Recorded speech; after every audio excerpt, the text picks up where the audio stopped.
everybody, and welcome to another episode of our Noosphere podcast. I am Nathan, aka The Mazer, and joining me today is James, aka The Mad Amigos. Huzzah! And Dan, aka Little Willy.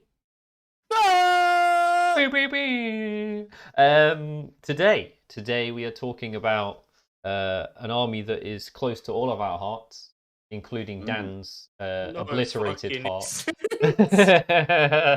The Imperial Guard, also known as the Astra Militarum, but frankly, no one calls them that except Games Workshop for legal reasons and for copyright purposes. I do, just to spite every Astra Militarum player. Dan's just upset because he's been basilisked to death, he's been manticored to death. 8th edition was such a fun time. Yeah, hey man, you beat Imperial Guard once with your Chaos Knights, was it? In a 1K game, I think? Simply because the board was so small. You just kind of meleeed me to death turn one or something ridiculous like that. But anyway, James is going to head this one up. But before we get into the details, if you would like to support the channel, we would be very appreciative if you would subscribe to us, first of all, and like on the video. It helps us get seen by the algorithm. If you would like to support us on Patreon, you can go to patreon.com/lightning assault. If you would like some commission painting done, like I would like James to do some commission painting for me, you can find him on fiverr.com/madmagospaints.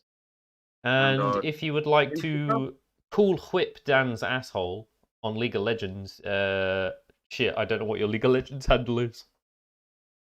Doesn't matter. Come on the Discord. Join us on the Discord. Yeah, and we'll play Ape Sex and Lego Legends occasionally. And James, you wanted to give a shout out to somebody? Shout out to his family. James, is he? Did he died? Yeah, he did. I do apologise. I was just kicked out there for some reason. There we go.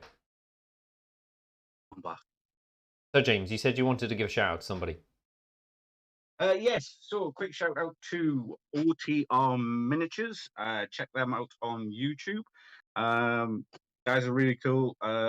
Commissioned me to do a one-off model. Sent me a brief that was make up a brief. So I did. And he's done an independent review of mine and a few other Artists on Fiverr's commissions. Well worth checking out. Like I say, even if you're just, without sounding a little bit, what's the word, narcissistic or anything like that, if you want to check me out. Look at me. Look at my glorious model. Yes. From an independent point of view, then please check them out for that. Also, like I say, just check the guys out in general. They've historically done a lot of the ring style stuff, if that interests you. He's got a few paint tutorials on there. And to be fair, I don't think he gives himself enough credit with his work, but anyway. But the guys seem to be venturing into 40k. So again, it's an up and coming podcast. They've got less than 100 subscribers, or they did the last time I checked, much like ourselves. So yeah, check them out. Send them. Tell them the guys from Lightning Assault sent you, or the Mad Mago sent you, or both. And yeah, because a rising tide raises all ships. Yep.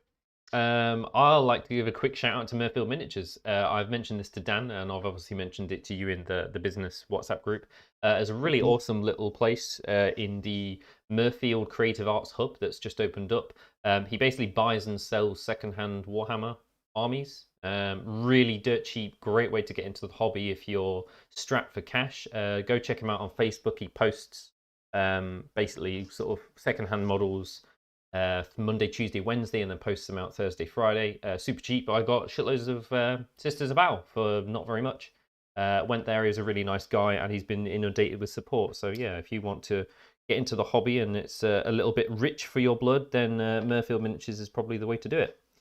And I would like to give a shout out to myself. That's it. Just shout out to myself. Just to make myself feel better. Big up them, whatever the fuck. You got to Chet Hanks it, man. You got to Chet Hanks it. What a guy. What did he say? I can't remember the line.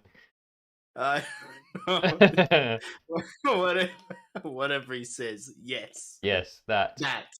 So, Imperial Guard. Right, so Dan witnessed this fucking Imperial Guard face I have not seen this meme before. I fucking died of laughter. Dan just listened to me just break down on Discord when I was like, where the fuck did you get this meme from? It's a fantastic turning point meme. There are so many Imperial Guard memes, I could not pick which ones to choose. There's the classic, drive me closer, I want to hit him with my sword, the commissar riding the tank. I have modelled my own tanks this way. They haven't got commissars in, but they've got Cadian shock troops with a grenade in one hand and a chainsaw in the other. We've got the fucking, I don't even, this is from Dog the Bounty Hunter, isn't it? The fucking enemy titans on the horizon. We should call in artillery and let the Adeptus Mechanicus take all the glory. Fix bayonets, but we'll get slaughtered. The Emperor protects. And then obviously the Tom Cruise meme, which is, you know, Commissar's only got a fucking las gun, so you're saving on a 5-up. But before we go into the gritty detail of the army, we'll move over to James first for the lore bits, and then we'll play a game. Play a game. No, okay. So the Astra Militarum, aka the Imperial Guard, been around since the early days of the Horus Heresy, except they were the Imperial Army. And then Big Papa Smurf, like, he fucked up the Space Marine chapters, decided he would split up the military arms of the human population. So effectively separated the Navy from the Air Force, from the Army, from the actual Navy, because believe it or not, they do have a traditional Navy on some planets, but hey ho. And the Astra Militarum was born. And effectively, it operates much like a modern day military organization does. They're split up in specific regiments, or I say the modern day military, at least the British military or Western militaries. So you tend to have infantry divisions, you've got armored divisions, you've got artillery divisions, you've got air cavalry divisions. You've got man-loving divisions. Man-loving divisions, yeah. And then you've obviously got the 40k elements, so you've got the Psychers, and you've got Brotherhood of Psyker division, and the abhuman divisions, which are really, they only tolerate two. The humans made of abs. The humans made of abs, known as the Ogrons, and the little dwarfs that are not dwarfs, aka squat, which are rattlings indeed, and they make up the snipers. And yeah, I mean, like I say, in a very, very broad spectrum, they are just the modern military. And to be fair, I respect, and I genuinely mean this, I respect the humble guardsman, because it's one thing to be a space marine, let's face it, and go out fighting chaos and Tyranids and all the other horrible nasties in the galaxy, but it is the lonely guardsman who is effectively just me or you, who is given a shitty laser rifle, which, interestingly enough, I don't know why they ever picked the las rifle as the guardsman's weapon of choice, because anything to shoot, it's a laser weapon, so it cauterizes the wound on impact, which isn't very good at dealing damage when you think about it, is it? Well, maybe they want an opportunity to fix bayonets afterwards. This is true. Yes, they love to fix bayonets. They do. Very much like an Imperial army. Well, Imperial Guard. When I say Imperial army, I mean back in the days of the British versus the French and the Spanish and what have you. Within that, each or nigh on every single planet in the galaxy is expected to, if it's a planet of the Imperium, i.e. it doesn't belong to a night world, or it doesn't belong to the Adeptus Mechanicus, or it's not a Space Marine recruitment world, is expected to produce regiments. Predominantly it's either infantry based regiments or tank style regiments. If the native planet has a specialty like low gravity, or for thousands of years before the Imperium rediscovered them, they had technology that benefited, like I say, air cavalry units or drop troop units or desert warfare specialists. Air cavalry? Now you got my attention. Air cavalry. Now I've got your attention. I will come back. I will come back. Air cavalry, dude. Air cavalry. And predominantly they will try and match the planet's indigenous style of warfare to the regiment. So they'll, like I say, if it's a desert planet, they'll become desert warfare specialists. If it's a sea planet, they'll become submariner assault specialists or what have you. The only problem with this is, it sounds great in principle, but what they'll do is they'll take, I don't know, Talon Desert Raiders. I keep going back to the desert, so I might as well use them as an example, and then send them to a fucking ice world. Yeah, because that makes sense. But hey ho, That'll they go teach where them. the same. That'll teach them. Yeah. So when they get there, else you like, gonna get experience, bro? it's like it's a major learning curve, isn't it? Like, to say the least. In quite a lot of the doing, books, in quite a lot of the books, like you'll follow an Imperial Guardsman, and then they'll get sent to a certain planet or whatever, or assigned there. This entire battalion's been assigned to this war, and some asshole pencil pusher on the Imperial world has accidentally put the wrong number in some fucking computer, and said the Imperial Guard regiment, like a few million soldiers, accidentally get dropped onto a fucking tyrannid infested world by accident. Yeah. And because of it, for the same reason, because the cogs of the Imperium move slowly, half the time they're deployed to a world which is supposed to be a battle zone, and by the time they get there, like I say, it's either completely infested or the battle's all over, and then they're like, okay, where next to? Well, the planet don't exist anymore. Yeah, the planet don't even exist anymore. Or they'll send an armored division there, and it'll be predominantly an island planet. So yeah, an armored division on an island planet really works. When they do get it right, though, God help whoever they're facing, because literally it is a battle of attrition with the God. There's very few Imperial Guard commanders. There's obviously some named exceptions, which we'll move on to. But generally speaking, Guard commanders don't care about individuals. They care about battles, which is a little bit scary, because they will literally just it becomes a battle of attrition. They will send regiment after regiment, like hundreds of thousands of men, just to clog up a mountain pass for the sake of the want to delay the enemy. It doesn't matter how many men are killed, because the Imperium can churn out people quicker than it can churn out las rifles. Which, like I say, is a bit of a scary thought when you think about it. Manpower is just another resource. Indeed. So within the Guard, obviously, and within the Codexes, you have some, shall we say, regiments of renowned? Yeah.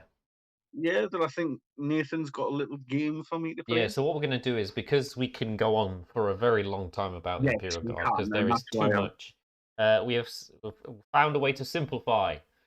So I'm going to read out every single regimental name, and James has to describe said regiment. These are the main regiments that are playable in the actual tabletop game. There's a couple more both in lore, and there's like shitloads of battalions, and there's quite a lot of Tempestus Scions regiments and stuff as well, but we'll sort of go into those later on if necessary. So I'm going to shout them out, and James has got to detail them in 10 seconds or less. So one moment, please, sir. Let me get my my clockety clock out. So you got 10 seconds. And your first regiment, sir, is Cadians. Go. Cadians, go. Oh, crap. I can't believe I'm failing miserably. Fail. Yeah, fail. All right, you failed. They shoot good. Next, Katachan. Katachan, specialist in jungle warfare. Have to kill a Katachan devil before they move on. But perfect. Tempestus Scions. Is your air cavalry, boys? These guys ride in on Valkyries instead of Huey helicopters. Next, Mordians. Mordian Iron Guard. Standing fire, second rank fire, first rank fire. These are the ultimate shooters. Talon, desert specialists. Effectively the SES in the first war for Iraq. Okay, interesting. Valhalla. Valhallan. Russians. Second World War. Destroying. Second World War Russians. Destroying. Destroying. Early. Early Different Russians. Different And finally, Death Corps of Krieg. Death Corps of Krieg. Oh Christ! Suicide guys are the ones in the orcs that love to die in the name of the emperor. Trenches, shovels and trenches. Happy gas mask noises. Okay, that was fine. Russians. Russians. Older Russians. Ah, fantastic. Older Russians. There's going to be so many upset Valhalla and Destroying players like, how dare you? Every Imperial Guard regiment should just be described as a variety of Russians. They are basically Russians, like ice Russians, mask Russians, desert Russians, gas mask Russians, other gas mask Russians. I would have called the Mordians the pretty boys, honestly. Jungle Russian. Jungle Russians. Spetsnaz forces. No, in fairness, I think Cadia are more of, it's just the planet effectively churns out what would be special forces. They're like really disciplined shooters, aren't they? Yeah, but the lore-wise, the shock troopers. Yes, yeah. So most regiments have an infantry regiment, and then they have a specialist shock trooper regiment. All Cadians are just shock troopers. Yeah. So the equivalent to I don't know, like the Russian shock troops. Yeah, Russian shock troops, Spetsnaz. That's what Spetsnaz are. Yeah. Special forces, but no, they're not your tier 1 special forces like the SES, Delta, Spetsnaz. They're more like your tier 2. So I suppose for the Americans it would be Rangers. For the British it would be paratroopers, or no, I wouldn't say SES are tier 1. Yeah. They're classed as tier 1 operators. What about the Royal Commandos? Royal Commandos, yeah, that would be they're a tier 2 unit. So yeah, Royal Marine Commandos, I would say is a good. Yeah, get fucked, Marine Commandos. Not even tier 1 yet.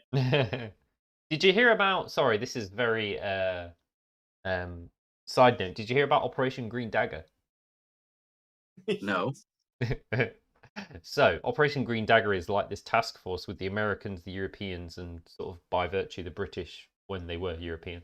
And it's basically like a war games where they try to circumvent each other and get control of the battlefield. Yes. The fucking British Royal Marines spanked the Americans so fucking hard they asked for a reset. Yeah. And then when they played again, the Royal Marines got control of 2/3 of the battlefield instantaneously. Yeah. Yeah. No, so they were playing Drukhari then? Yeah, pretty much. Yeah. Our Marines are, in fairness though, our Marines are an elite force where their Marines are more like just our infantry. Yes, yeah. Our Royal Marines have about 1/3 extra training compared to American Marines, if I recall correctly. American Marines is about 16 weeks and Royal Marines, I believe, is 24. Yeah. Yeah. And it's not just that, it's the level of training that they do as well. Yeah. But we are two very different countries with two very different fighting force styles. We're obviously a smaller population. Yeah. Kind of like how the Warhammer regiments function. Well, exactly. Like and the Tempestus Silence, much smaller force. Anybody that's listening that is part of our or our allies' armed forces, like, total respect to you guys. Like, honestly, 110%. Like, shout out, thank you for everything that you do in your service. Fuck him. Shout out to his family.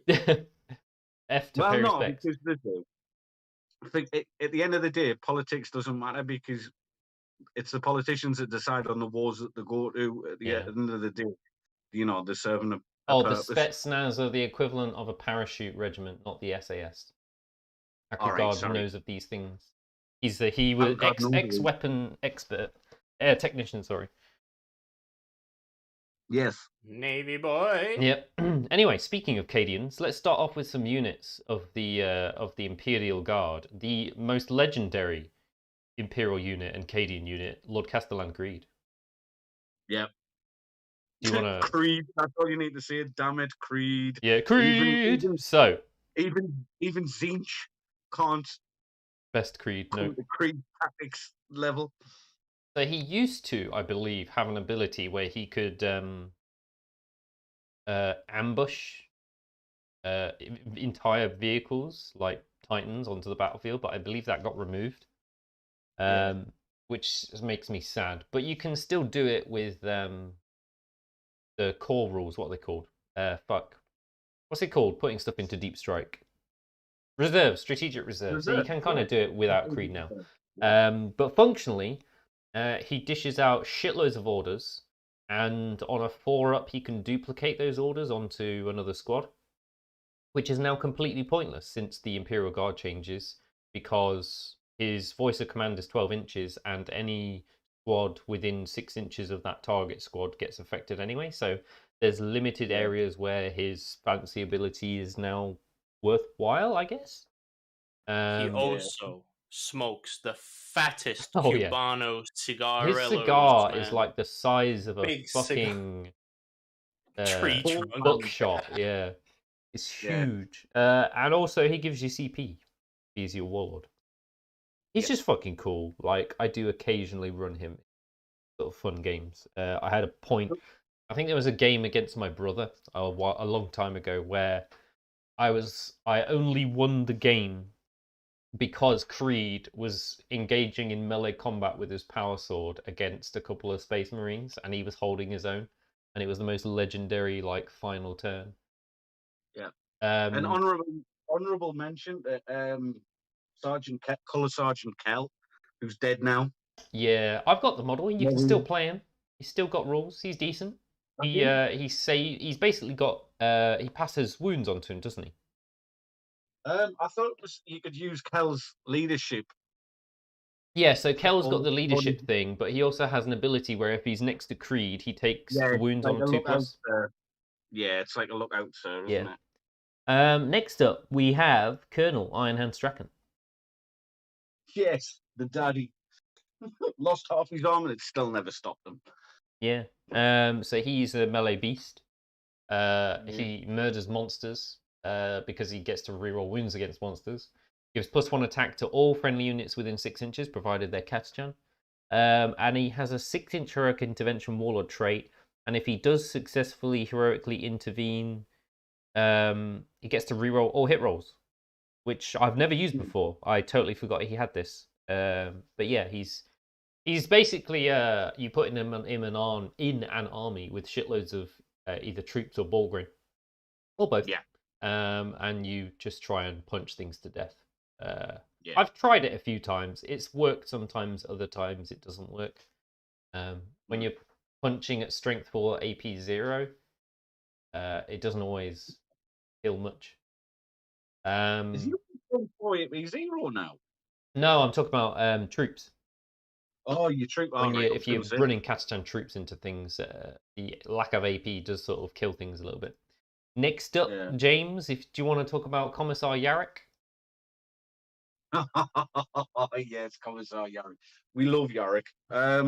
Just quickly though, very, very, very quickly, I'm going to go back to Creed, who. So for those of you that don't know, Creed is alive, even though Cadia fell. He was the last. He stayed behind on the planet. He was the last man on the planet, and everybody thinks he's dead. But a little dude called Trizan the Infinite decided, no, I'm going to put him in one of my little stasis cubes. So this will make a fine addition to his collection. Yeah, so make a fine addition to my collection. So he's fine and well. So he may return later on in the lore. I think it's quite clever that they've done that, actually. Yeah. Unfortunately, Kell won't return. Unfortunately, Kell won't return. No, Kell is dead. Kell did the pushed him onto the chopper, didn't he? Yeah, pretty much. And then, like I said, he was nicked off. And Strachan's just your ultimate lead from the front. Hates, even though anybody that's ever heard of Sharp, that's Colonel Ironhand Strachan. hits the top brass, raised from the ranks and leads from the front. An absolute legend. But yes, so the next one, Commissar Yarrick. My God, where'd you start?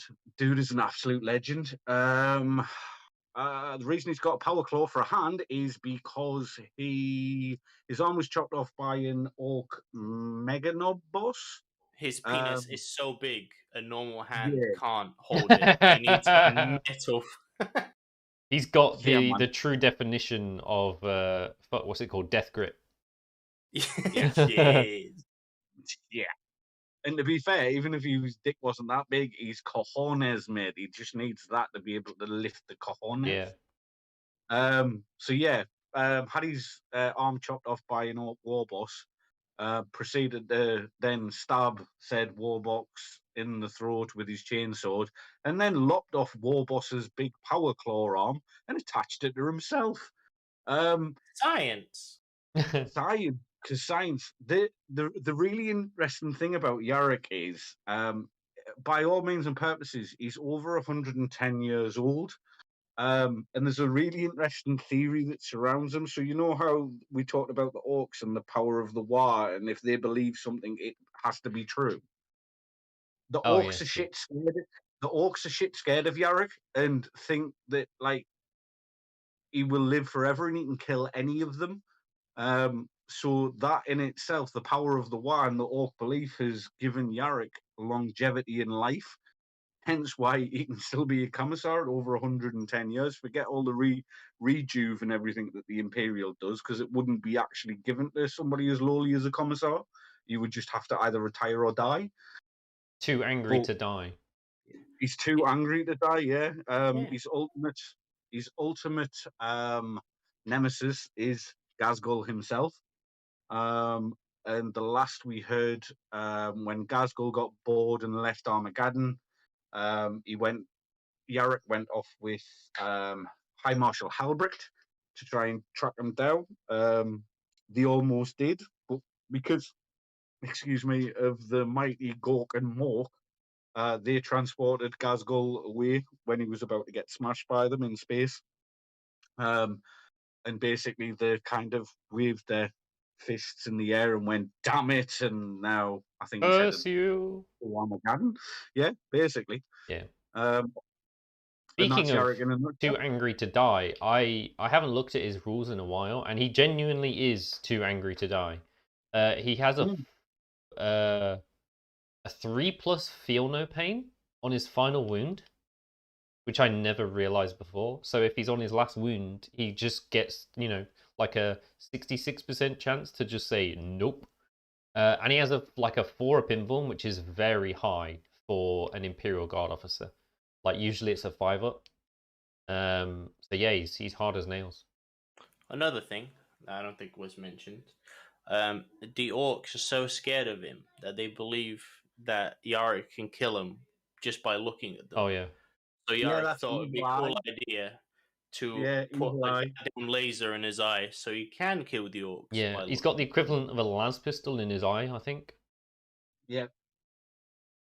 The evil eye, people. It's me. Yeah. He gives leadership aura on the tabletop. He gives an aura of reroll 1s, which is very rare in Imperial Guard. You do not get reroll 1 auras very much for Imperial Guard.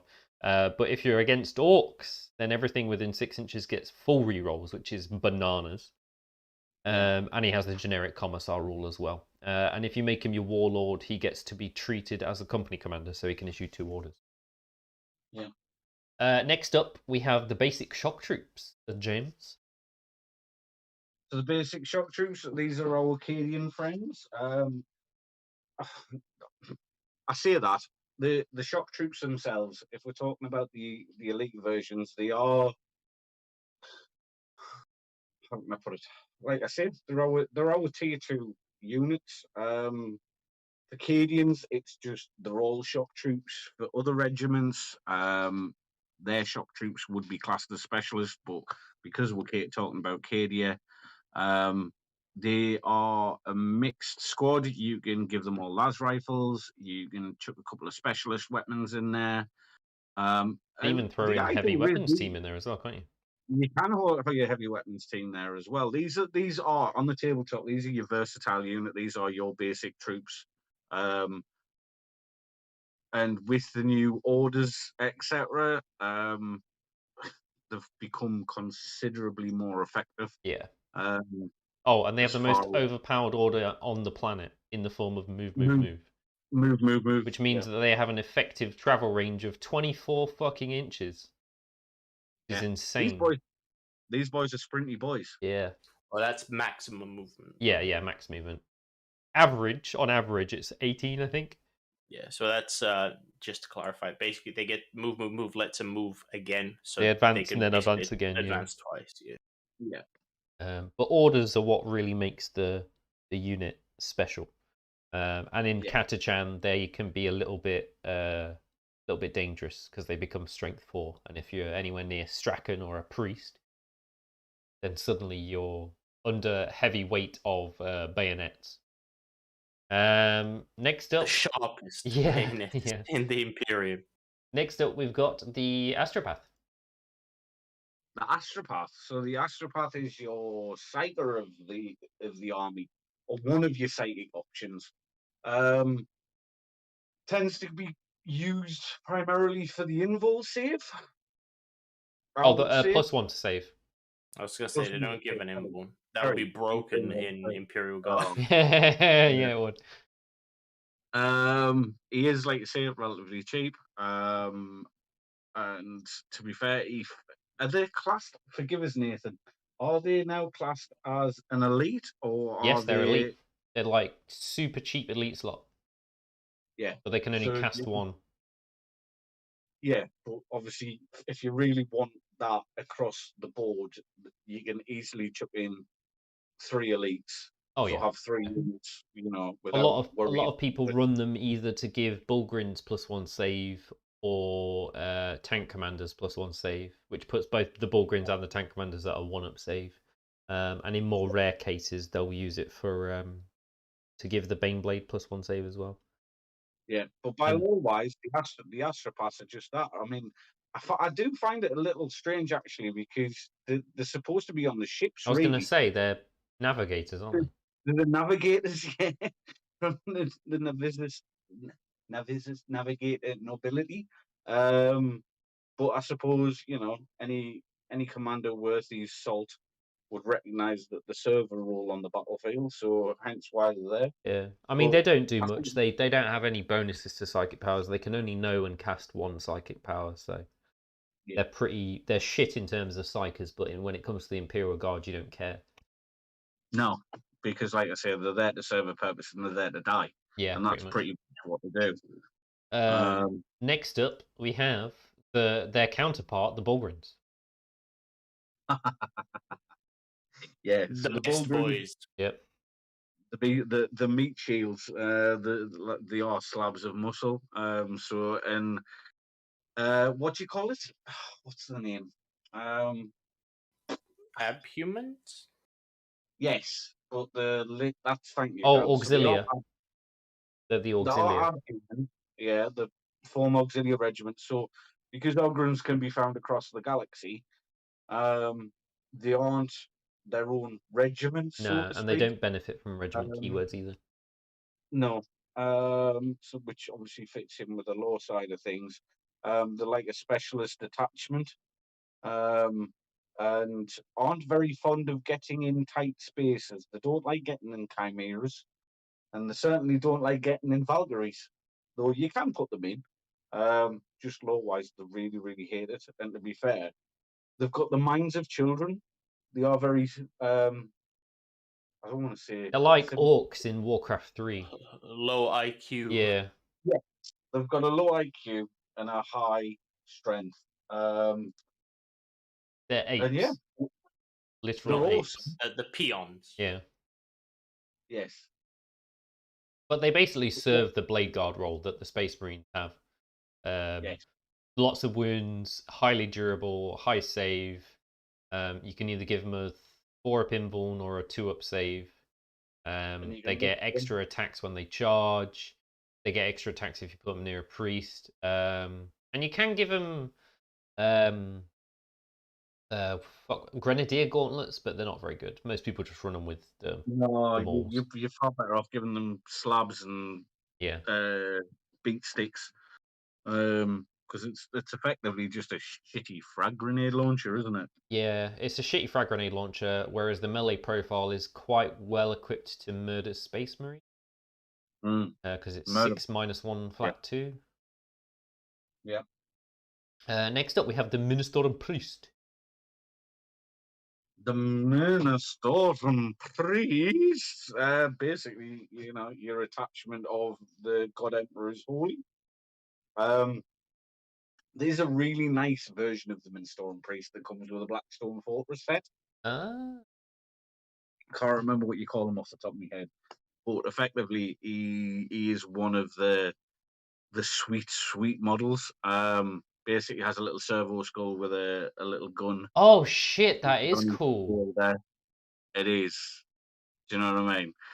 But generally, priests are there to be priests, to inspire. One sec, let me replace this image. There we go.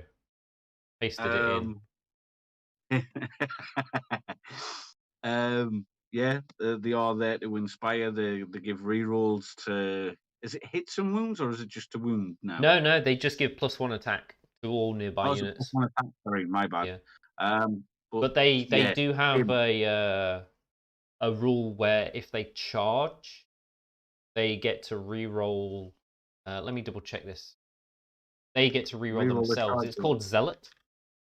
Yes. Because it's in Kill Team.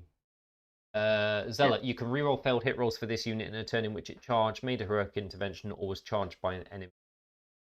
Yeah, which actually used to be a Black Templar rule, Zealot. Yes, yeah. Funnily enough. But yes, like there you was. Sorry for interrupting. There was a cool ability. It was in Vigilus Defiant. It was a stratagem in Vigilus Defiant, where if you ran an Emperor's Conclave infantry detachment, which was like a special infantry detachment, you could spend 1 CP where if the priest charged in, then everything else that charges the same target gets +1 to their charge rolls. But that went the way of the dodo, sadly. Yeah. Which is a shame, actually. Hopefully, maybe that comes back. I would love to see Vigilus Defiant detachments come back. Yeah. Dan wouldn't. Definitely. No. Oh yes, please blow me off the table on turn 1 again. It's so good. Line of sight ignoring weapons is great game design. Please get 3 basilisks and 3 manticores. It's fine. It's normal. It's okay. Please. Dan had a bad time. 12 fucking. It's like squig buggies, but worse. Yeah, it was. It was terrible. I mean, they basically made basilisks shoot twice. Overlapping fields of fire allowed them to reroll everything against one unit that had already been wounded. Fucking tank company had a flat 3 damage. Bananas fucking battle cannon. Yeah, it was. But the Emperor's Conclave, the infantry, that was. Next up, fast attack slot, Sentinels. Sentinels, okay. Basically, think Star Wars AT&Ts. Yeah. Let's be honest, direct rip. But these are your outriders. They can be attached with multiple different weapon options, actually. Yeah, got shit.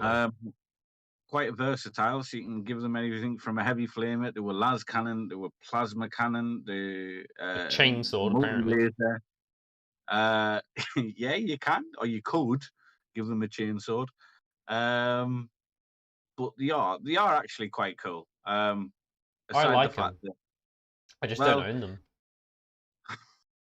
I've got one, because I think I picked them up with the start collecting box. Yeah. You get one in the start collecting box. Back in the day. And no, to be honest, I'd quite like to have a few more of them in my card army. I'd like to run a squad of 3 scout sentinels, because there's 2 types, isn't there? There's the scout sentinels which get they're only T5 or only have like a 4-up save, and then there's the armored sentinels which are like T6 and have a 3-up save. Whereas the scouts get a pre-game move, but I think they both benefit from the stratagem, strike first, strike hard. Right, which is the let me double check what it does because it's absolutely insane. I quite like, to be honest with you though, Nath, I'll go the other way. I quite like the armored sentinels as opposed to the scout ones. Yeah. I just think the extra strength or toughness and the extra save it's a big saving on 3s to 4. Oh, I was wrong. The stratagem works on both. On both. Yeah. Right. So basically, they get +2 to their hit roll on the first turn. Yeah. Which basically means you equip them with a las cannon, a hunter killer missile, and anything else you can equip them with, and put them in a squad of 3. And then first turn, your entire army's worth of sentinels, not just one unit, are hitting on 2s. Yeah. And when you got that many las cannons and hunter killer missiles hitting on 2s, that's kind of gets a little bit scary all of a sudden. I'll be honest though, to be honest with you, I wouldn't, only because, and I suppose this is like our little thing, but it never happened to me until I started playing with you guys. But the fate of the las cannon, like never hitting, is an actual thing. I'd probably go plasma cannon. Yeah, fair. Plasma cannon, hunter killer, like you say, turn 1, definitely lash all the hunter killers turn 1 and hope to pop something big, because hunter killers can do work if they hit. Do you know what I mean? If they hit, yeah. But like you say, +2 to the hits, so they're now down to ballistic skill 3. 2. 2. Yeah, because they're ballistic skill 4, and it gives them +2 to the hit rolls. +2, right? So we're hitting on 2s. You know, wounding anything on 3s or 3s, yeah.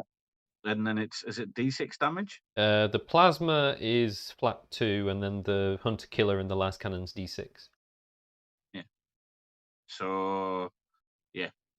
So if you go plasma cannon and hunter killer, then 8 damage a pop. You're popping more, 3 of them. If you do get lucky and all 3 hit with both weapon profiles, you're taking either a big tank off the board, or a big character off the board quite easily. And they're very cheap. Yeah. The only issue is they're vehicles and they don't have very many wounds or a decent save. So if someone plays against you, they'll just take bring it down, is it? And suddenly your opponent's scoring a shitloads of bring it down points because they're killing vehicles. But they are a squad, so it's each model. Is it each model? Yeah, All right. Yeah. I don't know. That's the only downside with Imperial Guard is they do bleed secondaries. So kill more, bring it down. Haven't they got a ridiculous movement? Oh, Sentinels, yeah. Armored Sentinels, not so much. 14 inches or something. So the Armored Sentinels is only 8 inches, whereas the Scout Sentinels is 9, but they get a pre-game move of 9 inches as well. So they can move sort of quite a bit beforehand. Fair enough. Next up. Sorry, Karen. Yeah, go on. Yeah, next up. The Valkyrie, of which I have 3, but have yet to finish painting them. Yeah. Can't even run them in an army anymore. Oh, shit. 3 at least. No, 3 at least. I totally forgot, yeah. That needs that. I think, like I say, we talked about this the other week. That is a knee-jerk reaction to flyers, and what I'd like to see when the Guard Codex drops is that the Guard Codex supersedes that rule. Well, I think they should go in the transport slot, not the flyer slot. Yeah. Yeah. Well, not even that. You just say, look, with Valkyries, it supersedes that rule. You can have 3 squadrons of 3, because let's be honest, they're not very good.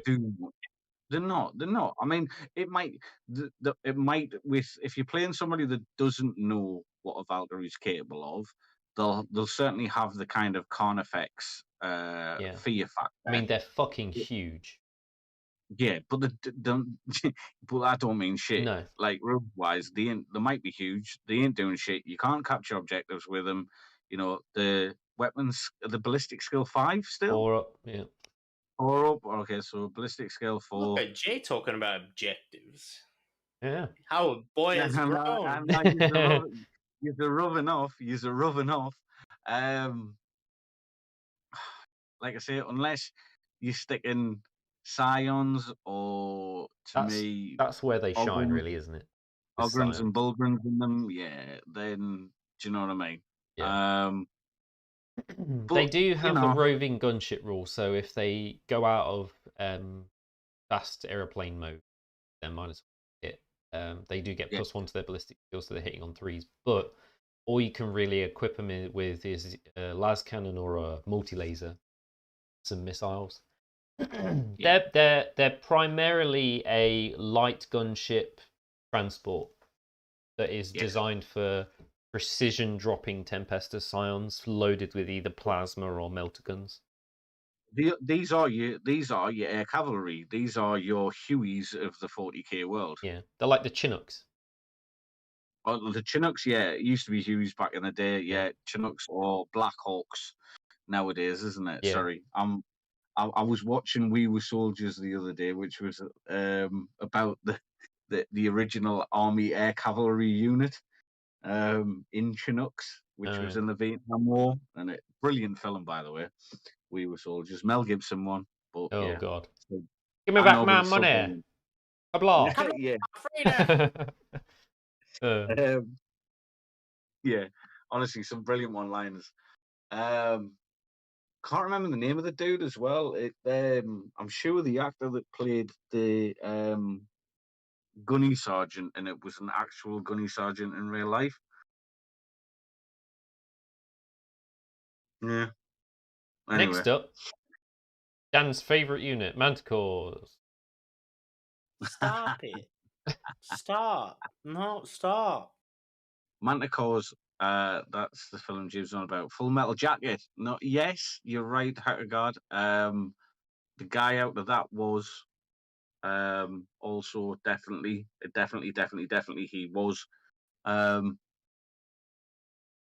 forgotten the name of the buggers now. A gunny sergeant. But I think the other guy that was in We Were Soldiers was as well. I seem to remember. He wasn't given any lines. Fucking hell. He What? did all of that. Improv. Jesus Christ. Yeah. A fucking jelly donut.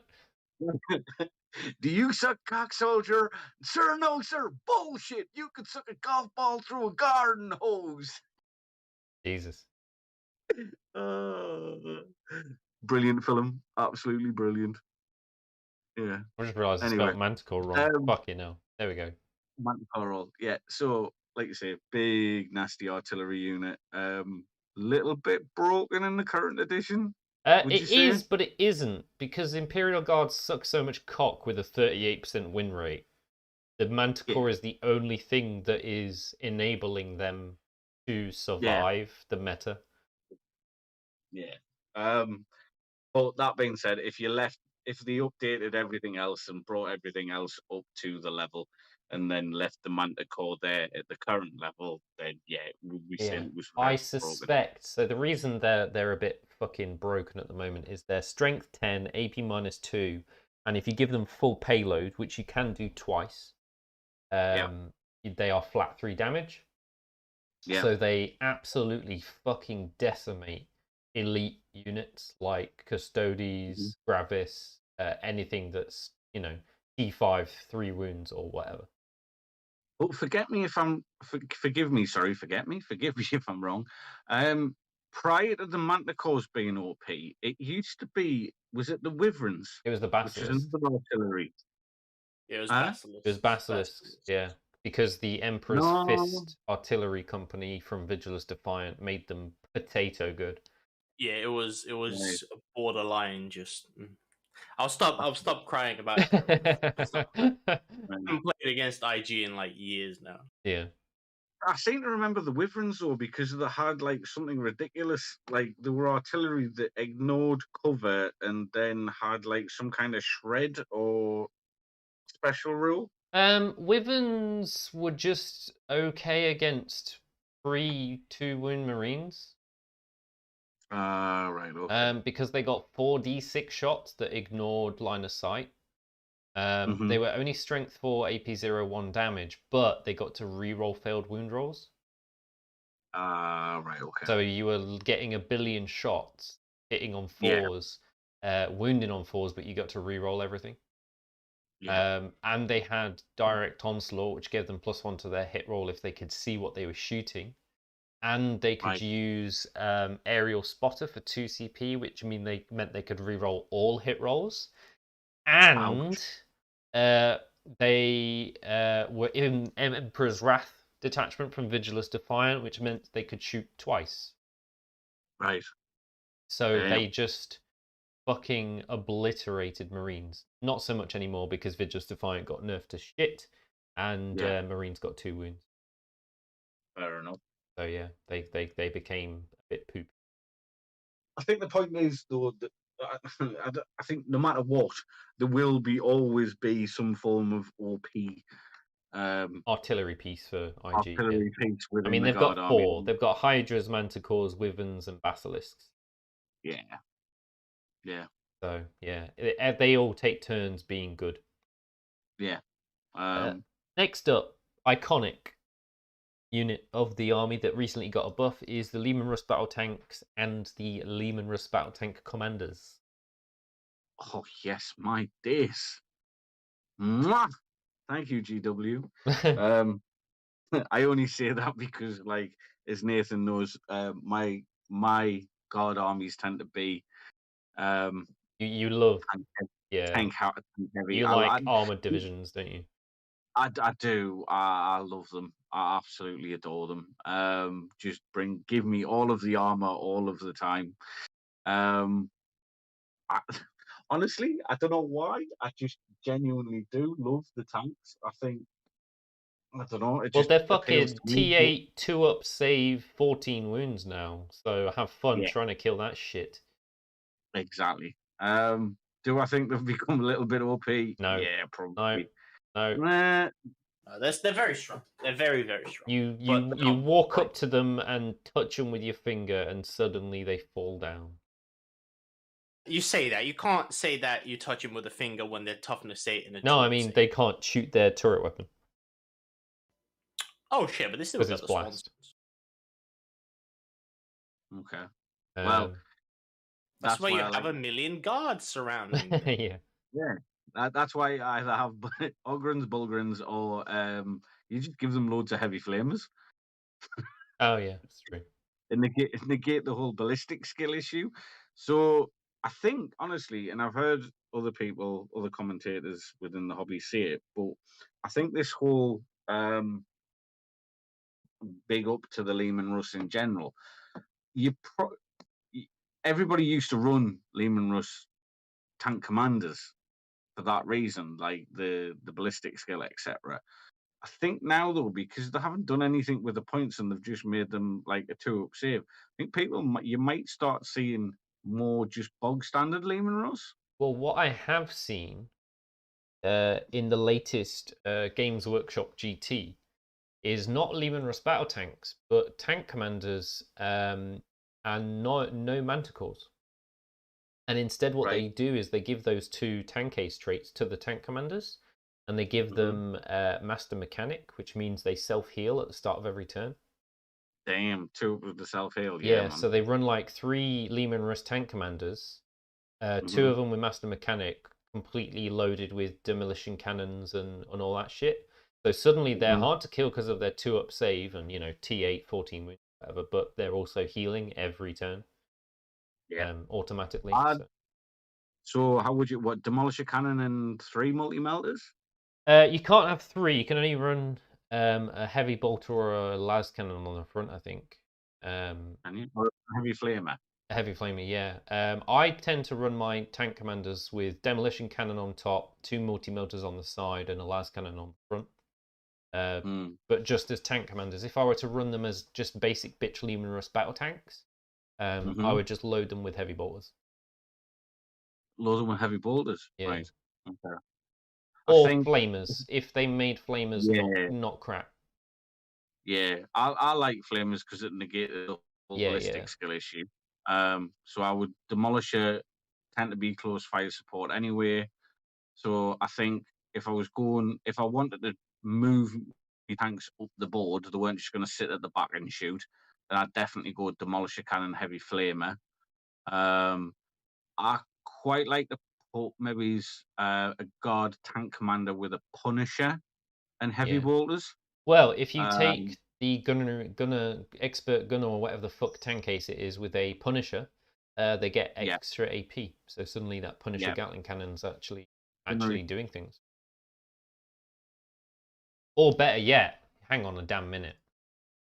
So Knight Commander Pass has a better ballistic skill of 2-up. Am I correct? Yeah. Yeah. So he's got a 2-up ballistic skill. You give him the Punisher Gatling cannon, which is heavy 20, but they shoot twice, so heavy 40. And then you give him the tank case that gives him an extra AP.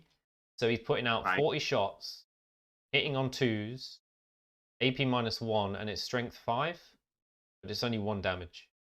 So he's hitting everything, and against Marines, he's winning on 3s. So, sorry, let me do some quick maths. Times 10 40 shots, 20 hit. It's approximately 17 wounds to Primaris Marines. It's winning on 2s, no? Because it's strength 8? Strength 5 for the Punisher. Oh, the Punisher, sorry. Yeah, so 17 wounds to Primaris Marines. Strength 5, AP 1. And that's just his Gatling cannon. Yeah, and then you've got the heavy bolters on top. Yeah, so you could kill a squad of 10 Marines with Knight Commander Pask. On a Punisher. On a Punisher. Yeah. Fucking hell. Yeah. I've never considered this before. But you have to play Cadian to run Knight Commander Pask. So. Yeah. The only other thing to mention with the Leman battle tanks is if you run them in a spearhead detachment, they all get OBSEC, which is kind of cool. And finally, the fancy pants units of the Imperial Guard list that didn't get a 2-up save is the Baneblade and its variants. Oh my god, please. Fancy pants? That's a weird way to spell dog shit.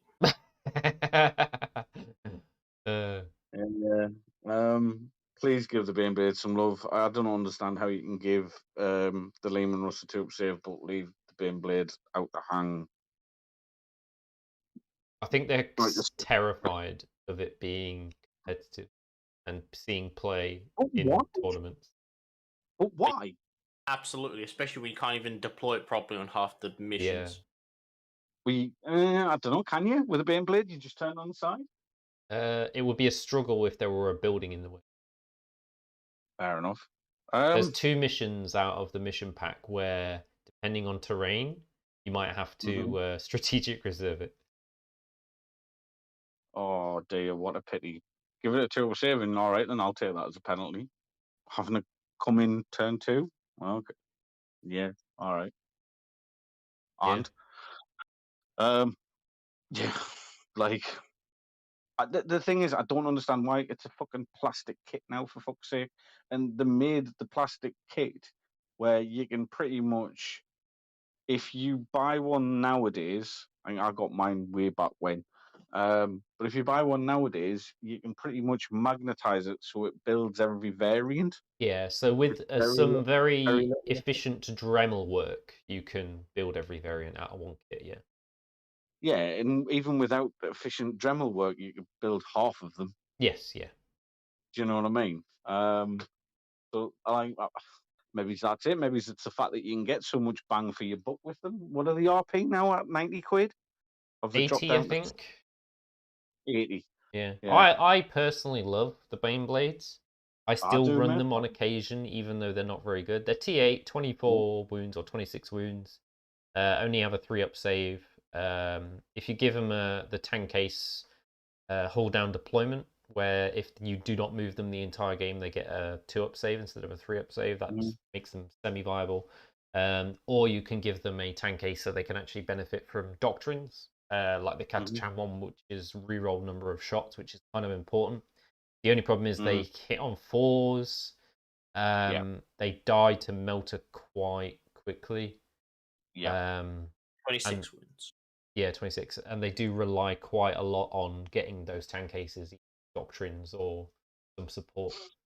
But they have shitloads of variants. You've got the Shadow Saw, which obliterates knights. You've got the Baneblade, which is like an all-rounder. You've got the Storm Lord, or whatever the fuck it's called. That's got the infantry. Vulcan Mega Cannon. You've got versions that are open topped, so you can put fucking mortar squads on the back of a tank. No, that's the Vulcan Mega Bolter version. Yeah, it's open top. It's mental. Absolutely love it. But you're right. You've got Night Killers and Titan Killers, what they're supposed to be.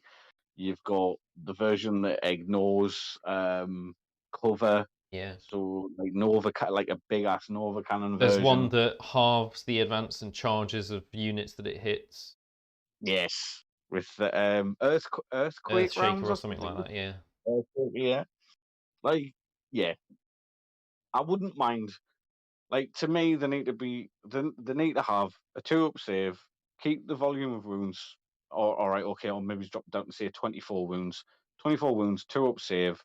I think they should have -1 to damage, like a dreadnought. Not even that. I think if you give them an inborn, like a 5-up inborn, like knights have, I think they'll be just fine. to shooting. Yes. Yeah.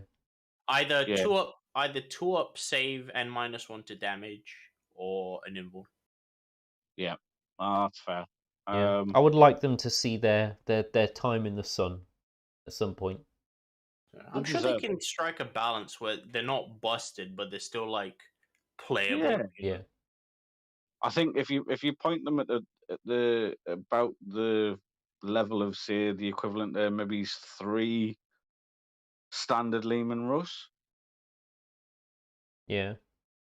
then that's probably a fair trade-off, because then you'd be if I was to say, well, I can either have a squad of 3 stock standard or 3 of the cheaper variants of Lehman Russ, or I can have a stock standard Baneblade, like, I'd be torn.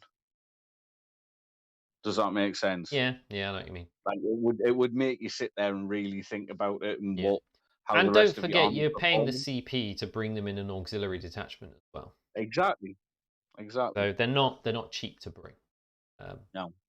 That's it for the units. I sort of picked out the more competitively viable and or iconic units out of the army, but they do have a shitload of data sheets, quite similar to Marine. There's a lot of stuff. There's Hellhounds, the entire Tempestus Scions regiment, which is drop troops, which are sort of more expensive but more elite versions of Astra Militarum. Onto the army abilities, which are fairly simple. Like we mentioned, there's regimental doctrines. So each of the doctrines get their sort of special traits. It's usually 2 things, two bonuses to the army, which makes them good at their certain objectives, like Catachan in melee and Cadians are re-rolling hits for shooting. And then they have orders, which is what makes the infantry move super fast, and their tanks shoot very efficiently and all that shit. Moving on to some sample lists. So someone actually came forth with Imperial Guard, remarkably. Although I'll be honest, it's a soup of a list. So it involves Scions. They start off with a Calidus Assassin, which is the one that makes your enemy use up shitloads of CP when they use stratagems. And then they're running the 133rd Lambden Lions, which I believe is the extra AP regiment for the Tempestus Scions. It's basically shitloads of troop squads with plasma gun. So plasma gun squad, melter gun squad, hotshot volley gun squad, hotshot volley gun squad. So hotshot volley guns are like laser guns on crack, and they're actually decent. Extra bright flashlights. I believe they're heavy weapons, and they're like strength 4, AP -1 damage. So they're kind of like bolt guns, but a bit more unwieldy. And then they actually run Bulgrins, a bunch of Bulgrins with brute shields, which is the 4-up invuln, and the mauls, and then more fucking Scion squads. But this time it's 2 command squads instead of the standard Tempestus Scion squads. 1 squad with Melter, 1 squad with Plasma. So it's basically an enormous force of Tempestus Scions with plasma and melter guns, backed up with one Valkyrie, sorry, and a Vendetta gunship, which I did not expect to see in a tournament. So the Vendetta gunship has a shitload of las cannons, I believe. It's got 6 las cannons attached to it, I think. It's like an actual gunship. I think it's Forge World. And then they run a couple of Taurox primes with Gatling cannons, so sort of fancy auto cannons with extra AP from their regimental trait. And then they actually run a super heavy detachment, a proper one, with 3 Armiger Warglaives. So the chainswords and melter gun warglaives. And they run it with a custom household, which is aggressive persecution and glorified history. I don't know what that does. Dan, I don't suppose you know what they do. No idea. Sorry, I was just checking. The Vendetta, I think, is built from the same kit as the Valkyrie, I believe. No. Well, it is. Yes, I know. But you can't build a Vendetta. No, you need a conversion kit.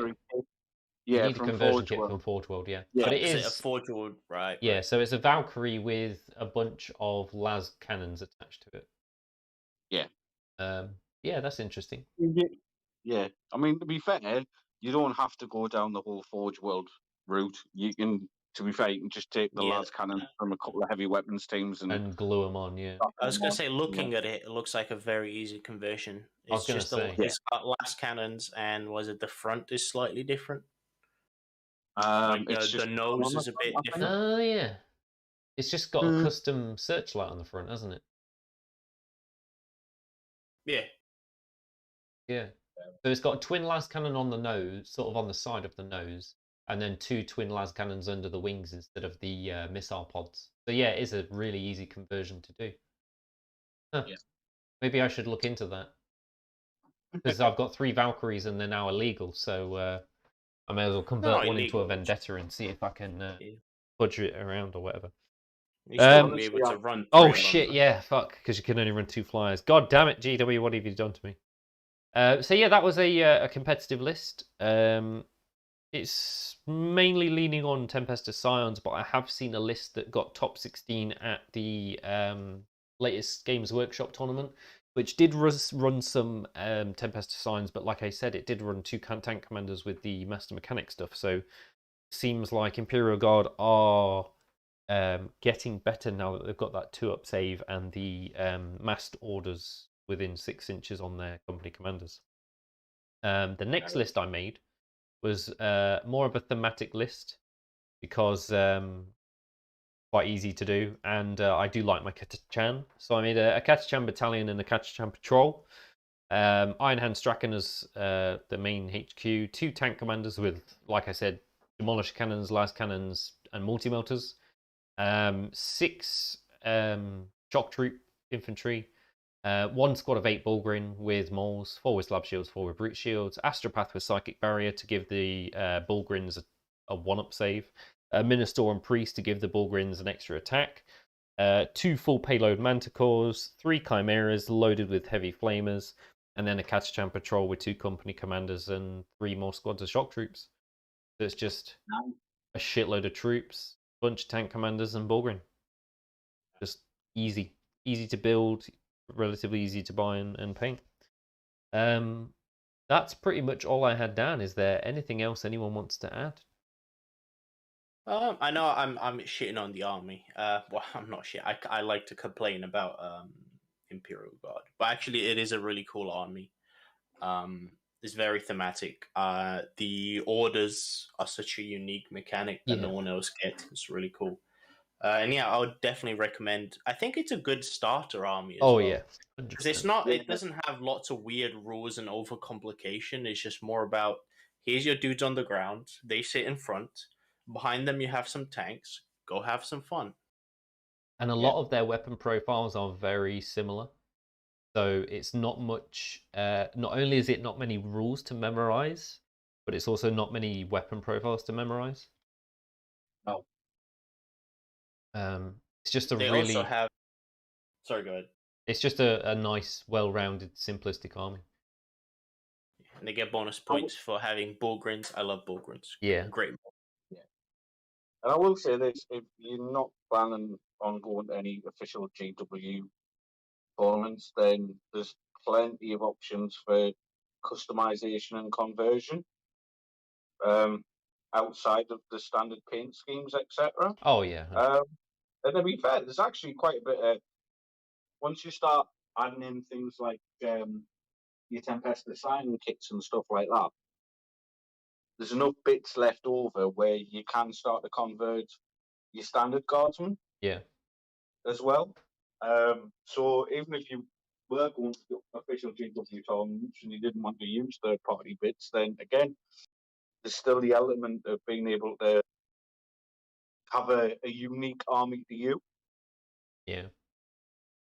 And there's the custom regiment, so you can build whatever you want, paint whatever you want, and then have them be good at whatever particular thing you want them to be good at. Yeah, whatever thing you want them to be at. No, definitely. So I kind of feel as if they sell themselves. Yeah. I think the only word of warning I would give to any new player is probably don't go down the infantry horde list, because it is an awful. If you're going like a pure infantry based army, it is an awful lot of models to pay. 60 plus troops, do you? Yeah.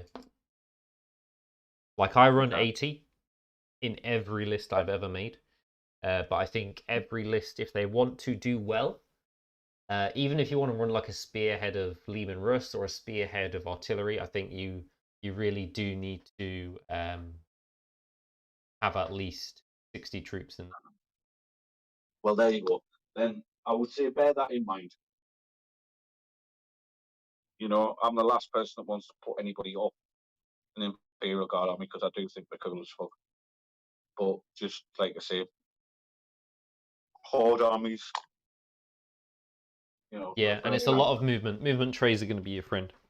Being Custodes versus Harlequins next Thursday. We actually will this time. On Thursday at 9 PM next week. It's the channel first for the Harlequins and a little bit of Craft World with Dan at the pilot. And I'll be 7 playing 7 PM, not 9. 7 PM. Sorry. Fuck me, sorry. What? I think I said 9 PM instead. My bad. Oh. Yeah, 7 PM on Thursday. And I'm still trying to furiously paint some of these Solar Watch Wardens in time for Thursday, but they should be ready. So you'll see a lot of white Custodes alongside the Silver Boys. Other than that, please do subscribe to the channel. It helps us immensely. And we'll see you guys next week. Yeah. My wife left me.